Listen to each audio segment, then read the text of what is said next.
Melissa and I were already arguing when my mother-in-law put down her wine glass and said, "Claire, apologize to your sister-in-law." I looked at Patricia across the Christmas table for what that was apparently the wrong answer.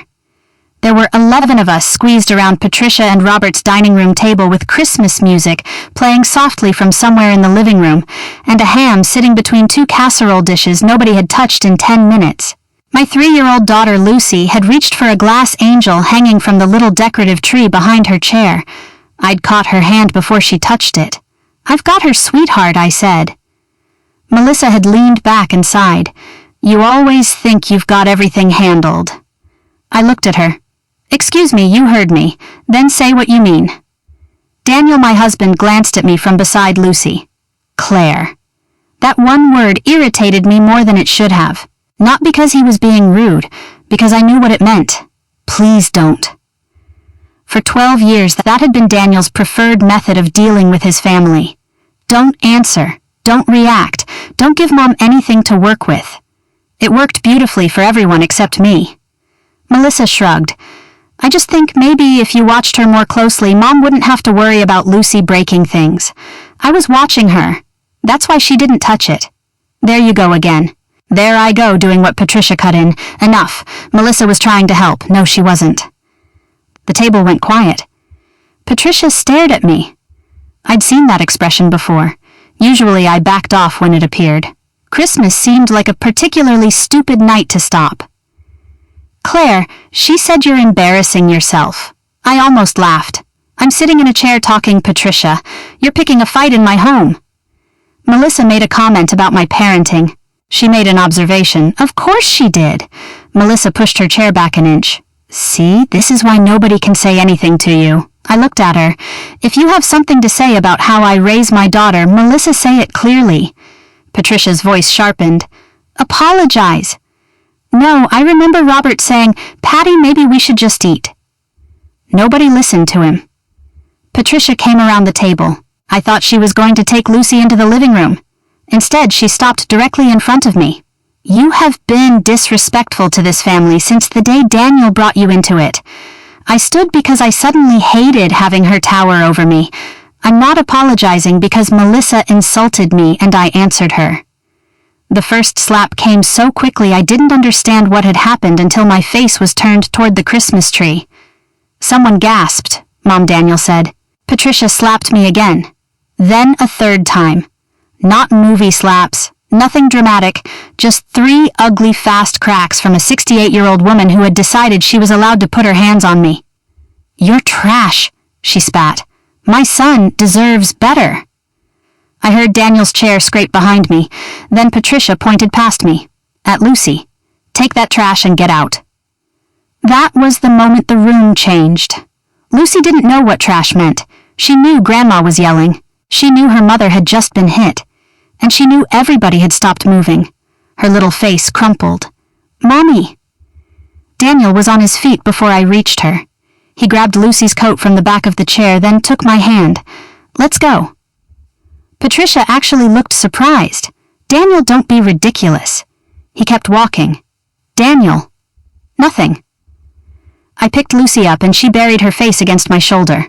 Robert said, "Patty, enough." It was several minutes too late. Nobody followed us outside. The cold air felt good against my cheek. Daniel strapped Lucy into her car seat while I stood beside the car holding her stuffed rabbit and realizing my hands were shaking. He came around to my side. "You okay?" "No," he nodded. At least he didn't tell me I was. We drove home without the radio. Halfway there, Lucy asked from the back seat, "Is Grandma mad at me?" I turned around so fast the seatbelt caught me. "No, baby." Daniel gripped the steering wheel. "You didn't do anything wrong," he said. Lucy thought about that. Did Mommy Daniel looked straight ahead? No. That answer came faster. At home, I took Lucy upstairs and ran her a bath. I let her use too much bubble bath because I was in no mood to enforce reasonable soap consumption. She was back to making a plastic mermaid swim around the tub within 10 minutes. 3-year-olds can sometimes recover faster than adults. I couldn't. When I came downstairs, Daniel was standing in the kitchen with his phone. I stopped in the hallway. "No, Dad, this isn't another family argument." Silence. Then Daniel said she hit Claire. Another pause. 3 times. His voice changed on the next sentence. She called my 3-year-old daughter trash. I leaned against the doorway. Daniel listened for a while. Then he said something I didn't understand. Tell her everything. He ended the call. Tell her what? He looked at me. The house. I stared at him. What about the house? I'll explain. I folded my arms. That phrase has not had a great evening, Daniel. He gave a tired little nod. Fair. Before he could say more, I asked the question that had been sitting in my throat since we left. Why did it take this? He knew exactly what I meant. Claire. No, I'm glad you walked out with us. I am. But why did your mother have to hit me before you finally stopped telling me to ignore her? He sat down. For once, there was no defense ready. I don't know. Yes, you do. He looked at the floor. You just don't want to say it yet. Neither of us spoke after that. About 2 hours later, Lucy was asleep on the couch under her favorite fleece blanket. Christmas dinner had become peanut butter toast for me and half a reheated burrito for Daniel. His phone rang. Robert, Daniel answered. Dad. I watched his expression change. Robert spoke for maybe 20 seconds. Then Daniel closed his eyes. All right. He hung up. What happened? He rubbed his forehead. My mother just found out. Found out what Daniel looked over at our daughter. Then back at me. About the house. About Dad's money. He paused. And that after what she did tonight, she doesn't get to decide when she sees Lucy anymore. That got my attention, because until that moment I'd thought Christmas dinner was the explosion. I was beginning to understand it had only lit the fuse. Daniel didn't explain everything that night, mostly because Lucy woke up crying around midnight, and after that Christmas became a blur of warm milk cartoon reindeer and 2 adults pretending the house wasn't full of tension. But the next morning, while Lucy sat cross-legged on the living room rug opening the presents we'd brought home from Patricia's, Daniel finally told me what his father had said. Mom knows about the gift. I looked up from a roll of torn wrapping paper. And she knows about the house. That landed differently. For 6 years, Daniel and I had rented the same narrow townhouse with beige carpet, a tiny backyard, and 1 upstairs bathroom that always seemed to know exactly when 3 people needed it at once. We weren't poor. We weren't reckless. We were just ordinary people trying to save enough money to buy a decent house without making ourselves miserable for the next 30 years. Patricia had never respected that. She had opinions about rent, opinions about my job, opinions about what cars we drove, where Lucy went to daycare, how much we spent at Christmas, and whether Daniel was thinking long-term. Once at Thanksgiving, she watched me put my purse on the back of a chair and said, "Well, there goes another square foot of your future house." The purse had cost $40 at TJ Maxx. I'd owned it for 4 years. I laughed then. I'd laughed at a lot of things I shouldn't have. So, what exactly did your father tell her? I asked. Daniel sat on the arm of the couch. Everything. That turned out to mean more than I'd realized. A few months earlier, Robert and Patricia had sold the big colonial they'd lived in for more than 30 years.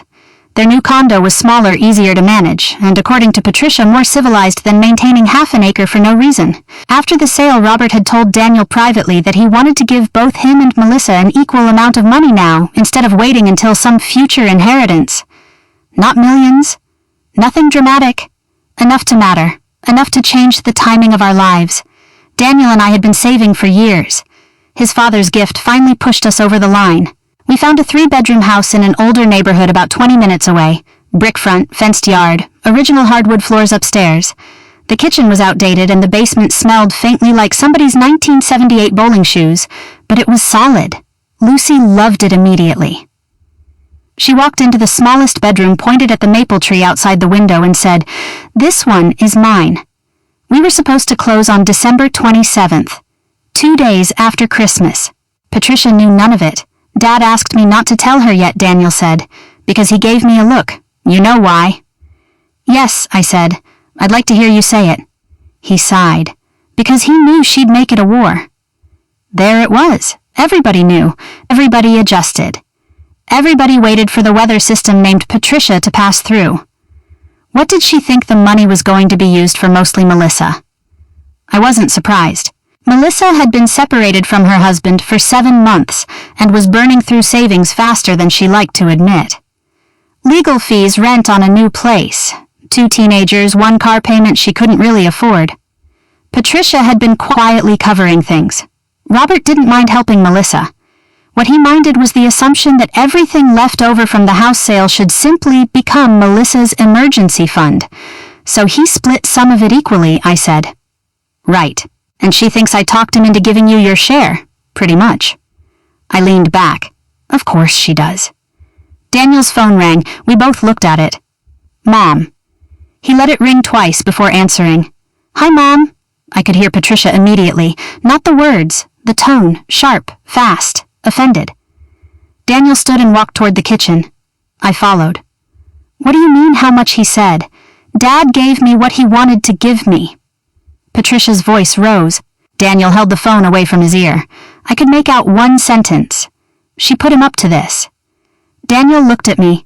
For years, that kind of accusation would have gotten a tired smile out of him. Maybe an eye roll. Maybe later he'd tell me, don't take it personally. This time he said, Claire didn't make Dad give me anything. Patricia answered.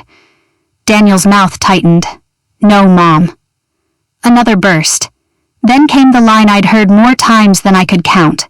You've changed since you married her. Daniel went still. I waited. He said Claire didn't make me leave last night. You did. Silence. Then the call ended. Daniel stared at the phone. She hung up. Shocking. He gave me a look. I wasn't in the mood to be generous. He sat at the kitchen table. I know this doesn't fix anything. No, I'm trying. I know. And I did know. That was the uncomfortable part. He had done the right thing the night before. He was doing the right thing now. But I wasn't going to turn one decent 24-hour period into amnesty for 12 years. I sat across from him. You were there for me last night. He nodded. I'm not going to pretend you weren't.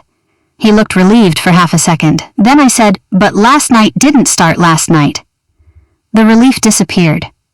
Good. Not because I wanted to punish him, because I needed him to understand. Patricia hadn't built that kind of contempt in one dinner, and families don't learn that one person is safe to insult overnight. Before Daniel could answer, the doorbell rang. Robert stood outside holding 2 shopping bags and looking 10 years older than he had on Christmas Eve. He came in quietly. Lucy ran toward him. Grandpa. He smiled, and for a moment he looked like himself again. Hey, Peanut. He'd brought the presents they'd left behind. He sat on the floor with her while she opened a stuffed dinosaur and a set of magnetic tiles. Then when Lucy got distracted building something that looked like a collapsing hospital, Robert came into the kitchen. I'm sorry. I looked at him. He didn't say for Patricia. That mattered. I should have stopped it sooner. Yes, I said. He nodded. No argument. Then he looked at Daniel. Your mother wants me to take the money back. I almost laughed. Can she? No. That answer came fast. The gift was mine to make. It's done. Then what's the problem? Robert rubbed a hand over his jaw. The lender still needs the final gift letter. I remembered the paperwork. Mortgage lenders like to know whether a large chunk of your down payment came from a loan, a gift, or a suitcase you found behind a bus station. Robert had already provided most of what they needed. Apparently, one final signed statement was still outstanding. The loan officer emailed it yesterday, Daniel said. Robert nodded. I was supposed to sign it this morning. I looked between them. And Patricia knows that. Yes, of course she did. Robert gave a humorless little laugh. She told me if I sign one more thing for you two, I shouldn't bother coming home. Daniel leaned back. Dad, I know. No, I don't think you do. Robert looked at him. Daniel's voice stayed calm. If you want to change your mind about the gift, say that. But don't tell me Mom scared you into it. Robert flinched. Not dramatically, just enough. I suddenly understood that this wasn't really about our mortgage paperwork. Not for Robert. He had spent most of his adult life avoiding moments exactly like this one. Patricia pushed. Robert softened. Everybody else adjusted. It was almost a family business model. I asked, when does the lender need it? Daniel checked his phone. Tomorrow morning, and if they don't get it, they may push closing. May depends on underwriting. Robert stared at the table. I could see exactly what was happening in his head. Go home. Keep Patricia calm. Tell Daniel the closing can wait. Tell everybody it's just a few days. Call that peace. I stood. Robert. He looked up. I'm not asking you to fight your wife for me, I know. But if you promised your son something, then you need to decide whether your word changes because Patricia gets angry. Daniel glanced at me. Robert was quiet for a long time. Then he nodded. I'll take care of it. He left 20 minutes later. For the rest of Christmas morning, nothing happened. No signed letter, no call.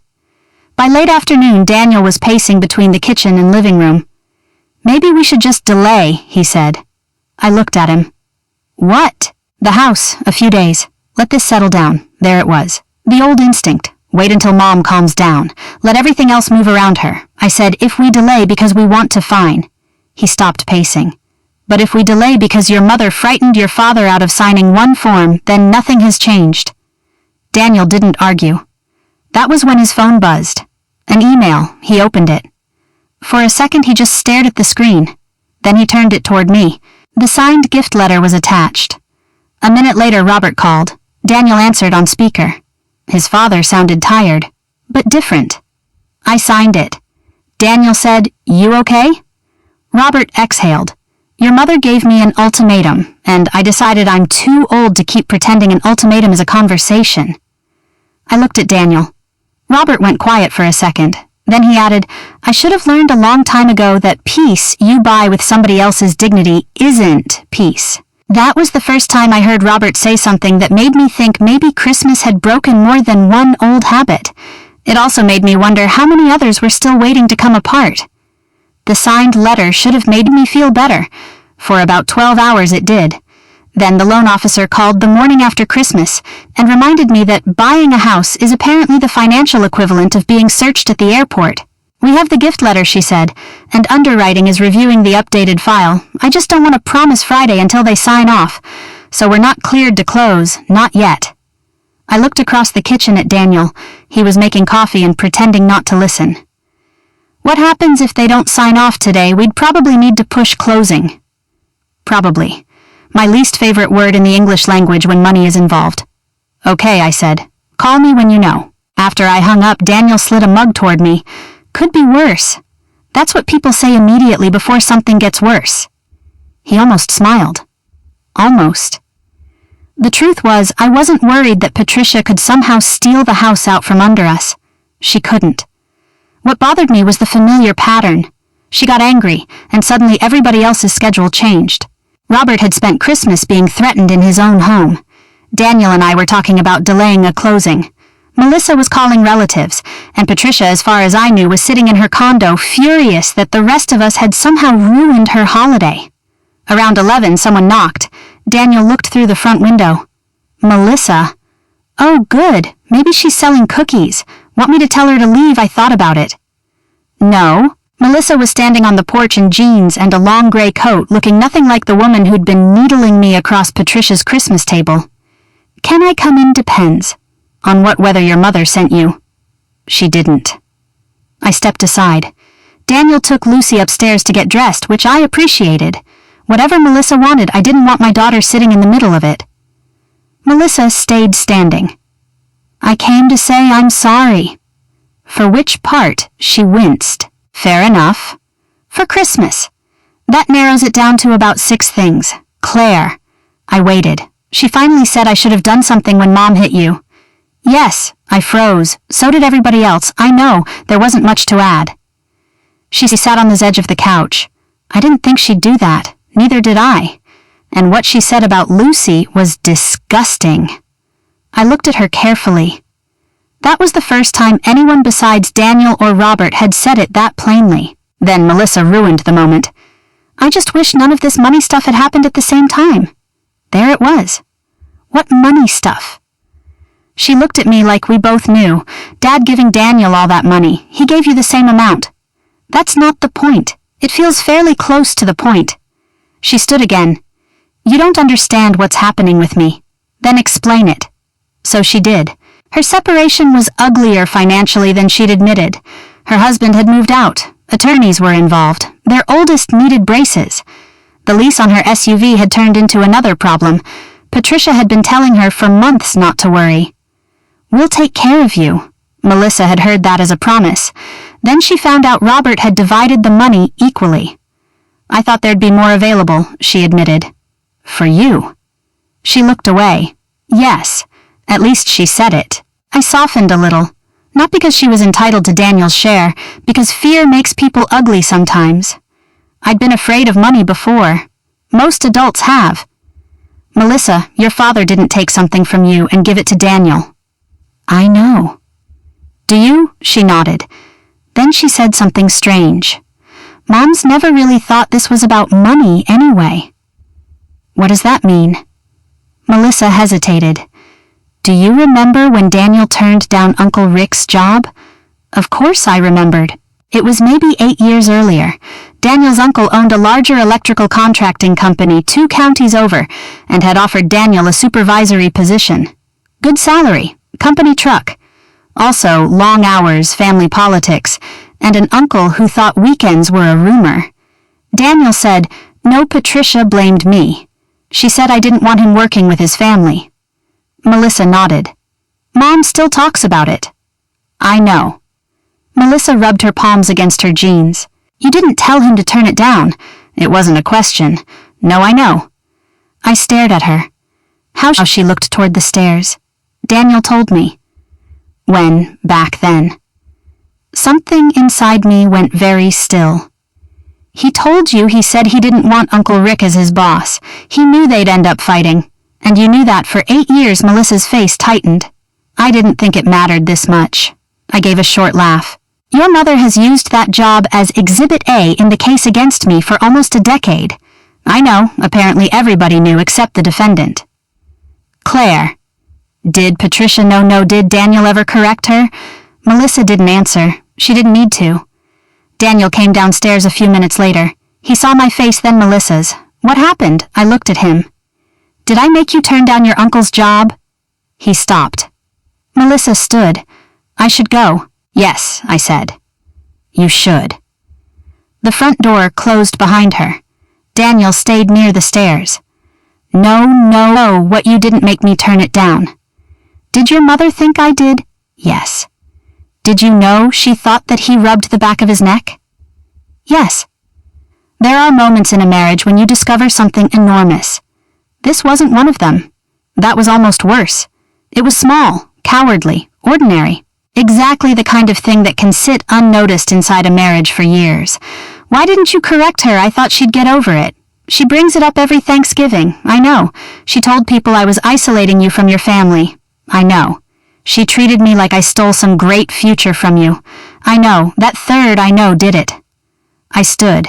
"What else?" He frowned. What else have you let her blame me for? Because correcting her would have been uncomfortable."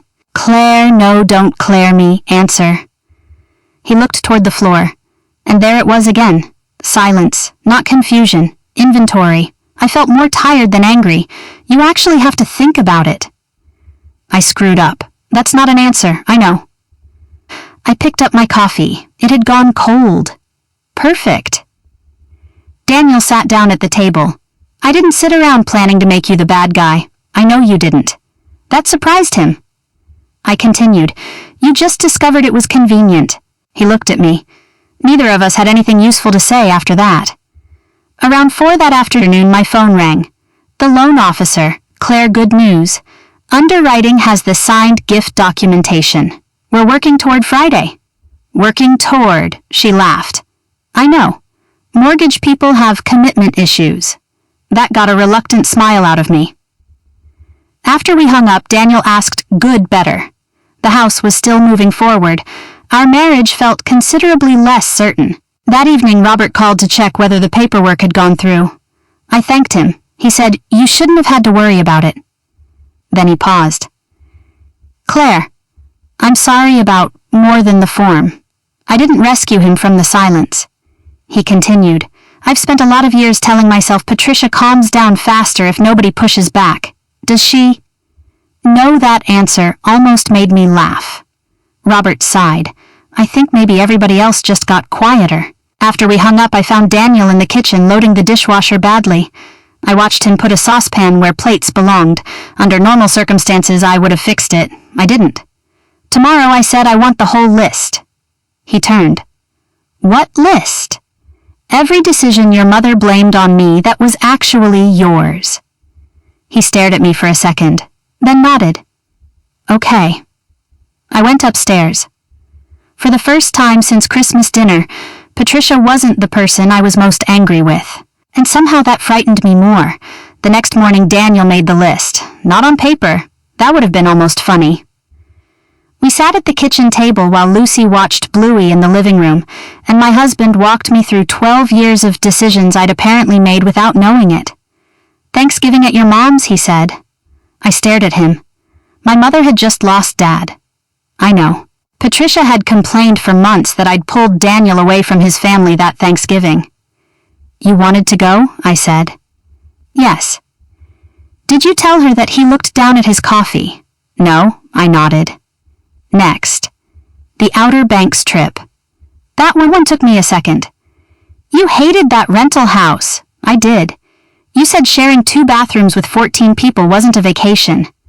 I remember. Your mother told everyone I wouldn't let you go. I know. There was that phrase again. I pointed at him. You're going to have to retire those 2 words for a while. Fair, he continued. Daycare had been his preference too. His mother wanted to watch Lucy 3 days a week after she was born. Daniel didn't want our childcare arrangements tied to whether Patricia was happy with us that month. He'd never told her that. Then there was the down payment offer. 3 years earlier, Patricia had offered us money toward a house. I'd remembered refusing it together. What I'd forgotten was why Daniel had been so adamant. She wanted her name involved somehow, he said. And she kept talking about having a key. I remember the key. She said if she helped buy the place, she shouldn't have to call before coming over. And you said no, yes. But she thinks I said no, he nodded. I sat back. You let your mother believe I rejected her money because I didn't want her in our lives. I did. Why, his answer took a while. Then he said the ugliest, truthful thing he'd said yet. Because it was easier when she was mad at you than when she was mad at me. I looked at him. He didn't soften it. Didn't add but. Didn't tell me he'd been protecting us. Good, because he hadn't. I know I said. He looked surprised. That's the problem, Daniel. He rubbed both hands over his face. I was a coward. Yes. I thought I was keeping things from blowing up. You were. He looked at me. They just blew up on me instead. That one hurt him. I could tell. I wasn't trying to hurt him. I also wasn't going to make the truth prettier because he finally had the courage to look at it. Around noon, I packed a small bag for Lucy. Daniel appeared in the bedroom doorway. Where are you going, Susan's? For how long? A few hours. Maybe dinner. His expression changed. Are you leaving? I'm going to Susan's. You know what I mean. I zipped Lucy's little backpack. No, I'm not announcing a divorce 2 days after Christmas. He exhaled. But I need some room. Claire, I told you everything. I know, and I'm trying to fix it. I turned toward him. Walking out of your mother's house was the first right thing. He waited. It can't be the only one. He nodded slowly. I kissed his cheek before I left. That confused both of us. Marriage is inconvenient that way. You can be furious with somebody and still love them enough to notice they haven't eaten lunch. Susan had known me for 17 years and possessed the rare gift of letting me talk without turning my life into a courtroom drama. She gave Lucy apple slices and peanut butter, poured me coffee, and said, "So what are you going to do? I don't know." Good, I frowned. Good. People make terrible decisions when they decide they need an answer by Tuesday. That was Susan. Very comforting, provided you didn't require actual comfort. Later that afternoon, Melissa called. I almost ignored it. I answered mostly because I wanted to know whether Patricia had sent her again. She didn't, Melissa said immediately. You've developed mind reading. No, you've developed a tone. Fair. She asked how Daniel and I were doing. I should have said fine. Instead, I told her the truth. I don't know if I trust him right now. Melissa was quiet. I get that. I love him. That's not the issue.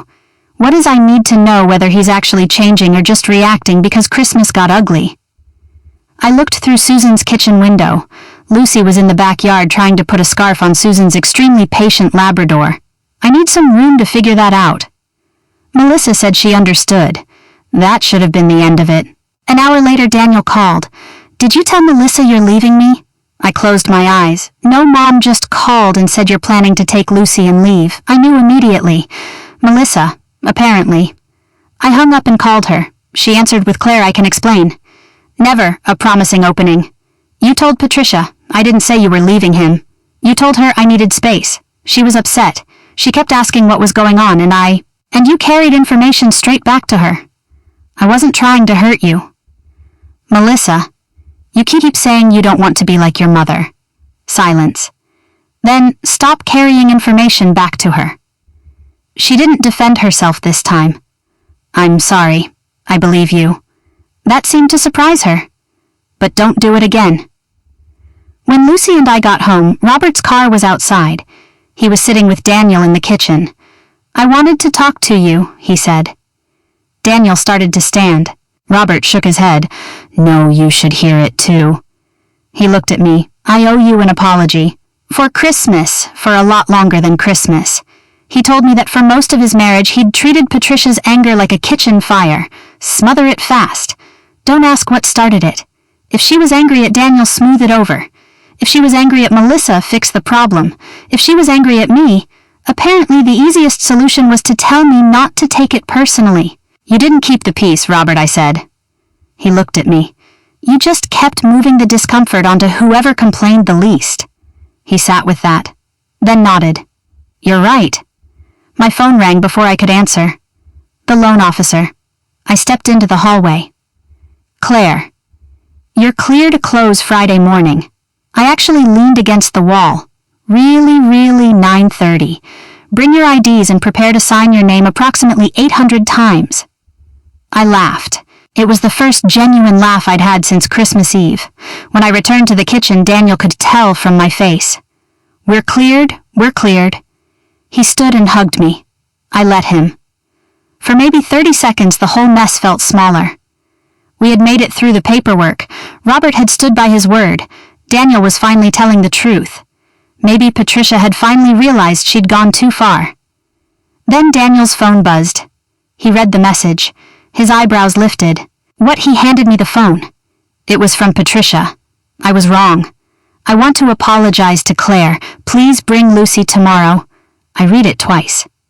Daniel said quietly, That's something. It was.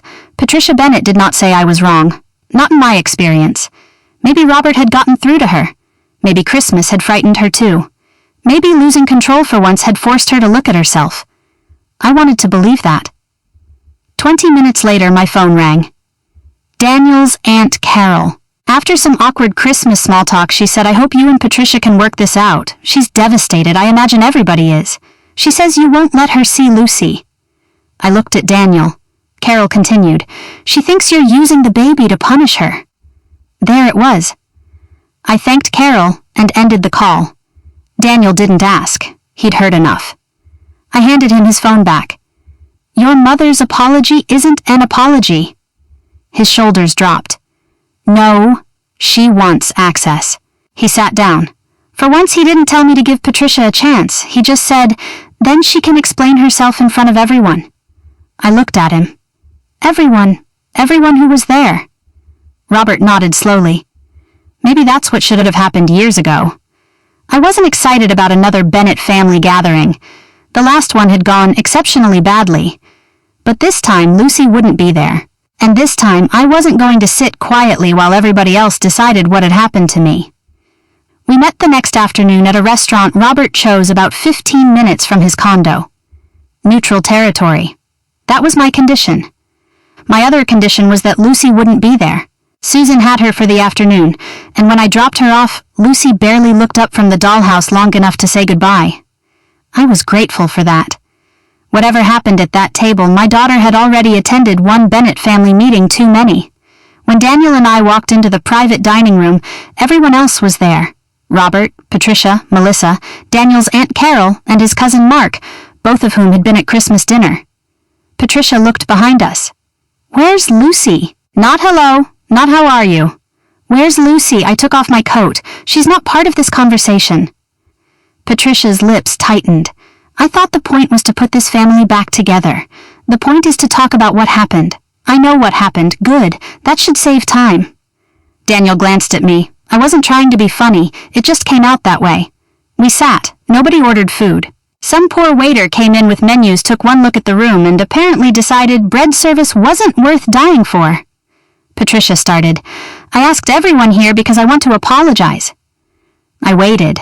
She folded her hands on the table. I'm sorry things got so emotional on Christmas. I kept waiting. Apparently that was it. Melissa looked down. Daniel said, Mom. What? That's not an apology. I said, I'm sorry. For what? Patricia looked offended by the question. For everything getting out of hand. I finally spoke. You hit me 3 times. Her eyes moved to me. Yes, Claire, I lost my temper. You hit me 3 times. I heard you. Then say it. Robert shifted in his chair. Patricia looked around the table, maybe hoping somebody would rescue her. Nobody did. Fine. I shouldn't have slapped you. 3 times, I said. Oh, for God's sake. There it was. The apology had lasted about 40 seconds. Patricia leaned back. You and Melissa were arguing. You were disrespectful in my home. I reacted badly. Melissa looked up. Mom, don't put me in this. You were there. So was everybody else. Patricia ignored her. I've already admitted I shouldn't have lost my temper, but Claire has spent 3 days acting as if I attacked her for no reason. Daniel said, there is no reason that makes hitting my wife okay. Patricia turned to him. I am talking to Claire. No, Daniel said. You're talking about my wife. There's a difference. I didn't look at him, but I heard it. Patricia did too. She changed direction. And this ridiculous accusation that I called Lucy trash needs to stop. My stomach tightened. You did. No, I was angry. I pointed toward the door and told you to take your things and leave. I stared at her. That wasn't even close to what she'd said. You pointed at Lucy. I did not. Yes, you did. I think I would remember. Melissa spoke before I could. Mom. Patricia looked at her. You pointed right at Lucy. The room went very still. Patricia blinked. Melissa swallowed. You said, take that trash and get out. You were looking at her. Melissa, stay out of this. I was sitting 6 feet away. You were upset. So was Claire. That doesn't mean she imagined it. Patricia stared at her daughter like Melissa had switched languages mid-sentence. Then she looked at Robert. He didn't help. That was when Patricia stopped apologizing altogether. You know what she said. I'm tired of being made into some kind of monster because Claire is sensitive about where she came from. There it was. The old weapon. Class, my childhood. The little duplex my parents rented. My father's work shirts. My mother's coupons. Things Patricia had never insulted directly enough for Daniel to call cruel, but never subtly enough for me to miss. She has always had a chip on her shoulder, Patricia continued. From the beginning. Daniel had opportunities before he married her. He could have gone into business with Rick. No, Daniel said it quietly. Patricia stopped. What Claire didn't make me turn down Uncle Rick's job. Patricia frowned. I know what happened. No, you don't. He leaned forward. I didn't want the job. I didn't want Uncle Rick as my boss. Claire told me to make my own decision. Patricia looked at me, then back at him. Daniel continued. She didn't make me skip the Outer Banks trip either. I didn't want to go. Daniel and Thanksgiving at her mother's, my decision. Patricia's face had changed. The daycare thing. Me. Turning down your down payment offer? Also me. She stared at him. Then why didn't you tell me Daniel was quiet for a second? Because I was a coward. Nobody moved. He looked at me before continuing. I let you blame Claire because it was easier than having you angry at me. Patricia shook her head. That's ridiculous. No, it's true. So now you're blaming me for your marriage problems? Daniel almost smiled. No, I'm blaming myself for mine. That shut her up for a few seconds. Then she turned back to me. Fine. Apparently everybody has decided you're completely innocent. I didn't say that. Then, what do you want, Claire? I want you to stop lying about Christmas. I am not lying. Patricia and Lucy is 3 years old. She doesn't even understand what I said. That did it. I heard my own voice before I had time to manage it. She watched you hit her mother 3 times. Nobody at the table moved. Even Patricia went quiet. I lowered my voice. She didn't need to understand the word. She understood you were pointing at her. She understood you were yelling. She understood everybody at that table was afraid to stop you. Patricia's face reddened. Stop making me sound like some monster. Then stop asking us to rewrite Christmas. She pushed her chair back. I'm done. Robert said, Patty. No. Apparently, this is a trial now. She stood and grabbed her purse. Then she looked at Daniel. Come on, we're leaving. Daniel didn't move. Patricia waited. Daniel. He remained seated beside me. I'm sitting with my wife. I've known my husband for 14 years. I've heard him say more impressive things, more romantic things, certainly longer things. Nothing ever meant more to me than those 5 words. Patricia stared at him. So, this is what she wanted. No, Daniel said. This is what I should have done years ago. She looked at me. What exactly are you demanding? I'm not demanding anything. You're keeping my granddaughter from me. For now, yes. Her mouth opened. I kept going. If you want a normal relationship with Lucy again, you need to acknowledge that you hit me. You need to acknowledge what you called her, and you need to stop treating every decision Daniel makes as something I did to you. Patricia gave a bitter laugh. So I have to beg no, I shook my head. You have to take responsibility. She turned to Robert. I saw the old reflex in her face. Fix this. Robert didn't. Instead he said, You threw a 3-year-old out of our home on Christmas. I did not throw Lucy, I was there. Patty. She stopped. Robert continued. And while we're clearing things up, Daniel's money stays with Daniel. Melissa's stays with Melissa. I'm not taking anything back. Patricia looked around the table. For once there was nobody left to rearrange reality for her. She picked up her coat and walked out. Nobody followed. The door closed. For several seconds all I could hear was the restaurant music coming faintly through the wall. Melissa looked at me. I should have stopped her on Christmas. Yes, I said. She nodded. And I shouldn't have told Mom what you said about Daniel. No, I'm sorry. I believed her. That didn't magically repair anything. But it was honest. I appreciate you saying it. Robert stared at the empty chair where his wife had been. Daniel reached under the table and took my hand. This time, I let him keep it. The next morning at 9:30, we were supposed to close on our house. A week earlier, I'd thought signing those papers would be the biggest decision I made that month. By then, the house was almost the easy part. The harder question was whether Daniel and I could build something different inside it. The next morning, I signed my name 27 times. I counted. Our loan officer had warned me it would feel like 800, so 27 seemed almost reasonable.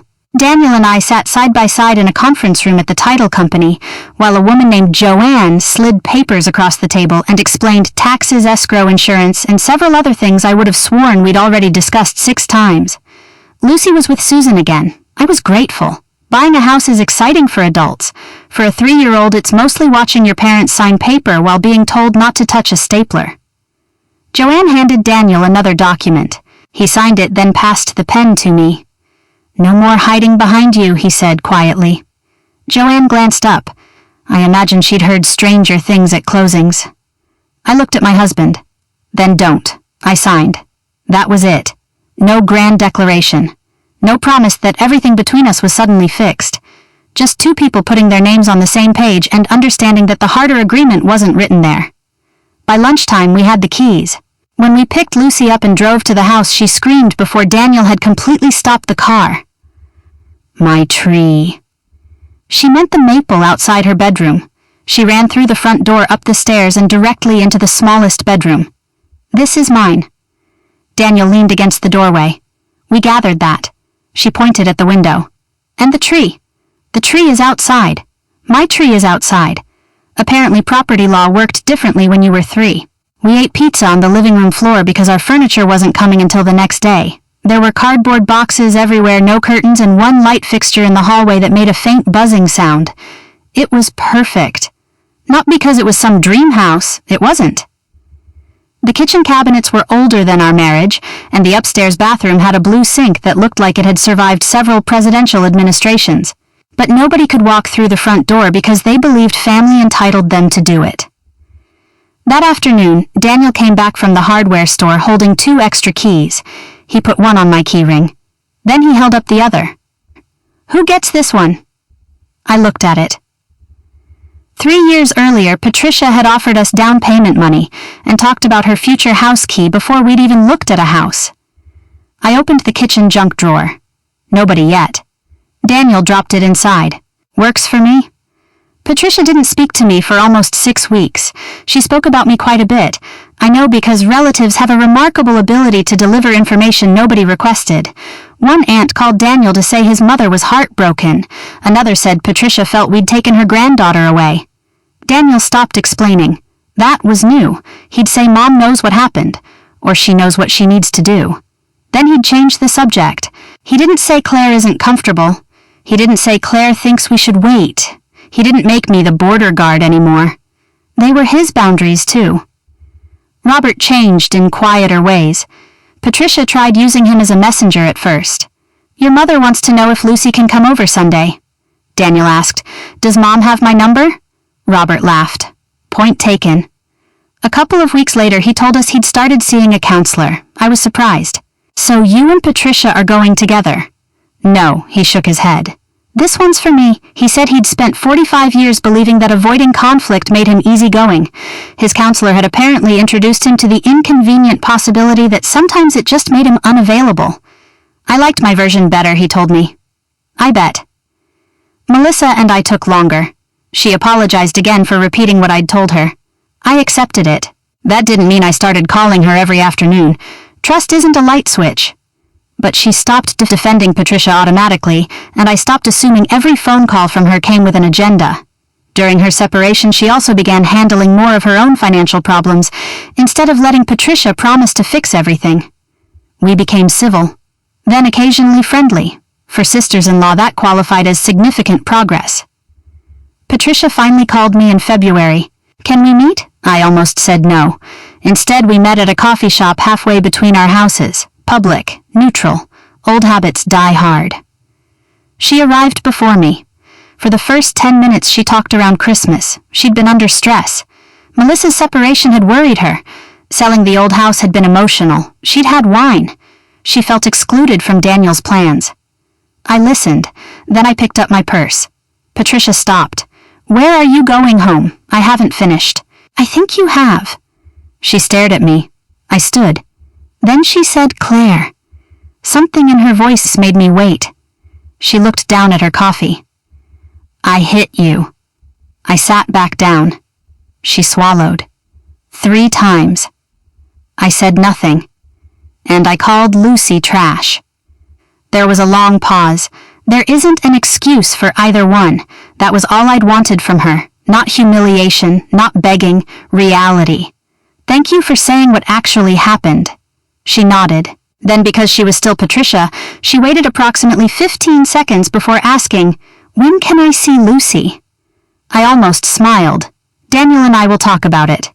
She didn't like that answer, but she accepted it. The first visit was the following weekend, 1 hour at our house. Daniel and I were both there.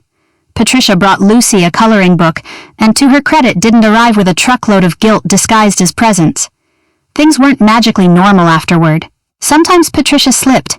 She'd criticize something I cooked or tell Daniel what we needed to do with the yard. Now Daniel corrected her. "Mom, we're good." Sometimes she'd get irritated. Sometimes we'd end the visit. She learned. Slowly, so did we.